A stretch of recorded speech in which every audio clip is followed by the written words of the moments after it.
We will protect the citizens and critical infrastructure, including the Lapset port, the Lapset corridor, and all other government installations from any criminal activity, including terrorists. And we are working with our friends. Muliona, my counterpart, the US Defense Minister, alikuja hapa. Tulienda naye paka Manda. So, waina kala xulano annaka waxa saaso biima rabtiin waa inaan biyo helno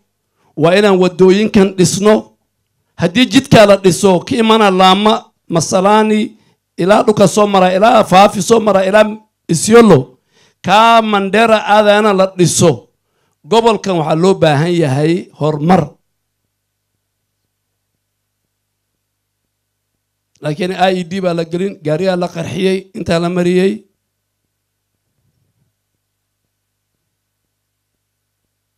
marka inigu waa idin sheega madrasada waan dhisaynaa masjidka waan dhisaynaa jidka laamiga waan ina dhisaynaa caruurtiina shaqaala waan qoraynaa laakiin nabadgelyada gobolkan iyo magaaladan ininka ina qayb weyn ka qaadatiin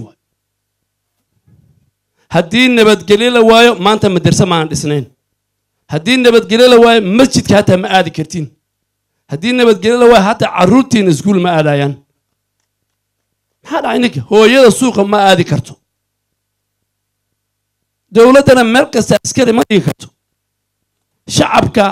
madaxda odayaasha dhalinyarada hooyooyinka culumada bool argi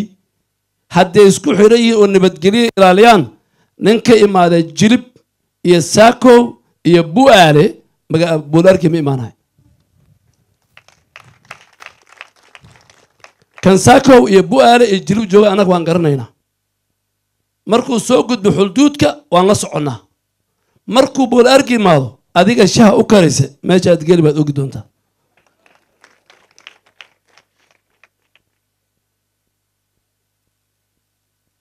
marka daarabta inaan ninka la shaqaysato daarabta asaga la hadal ama raadso laakiin caruurta iyo shacabka Garissa County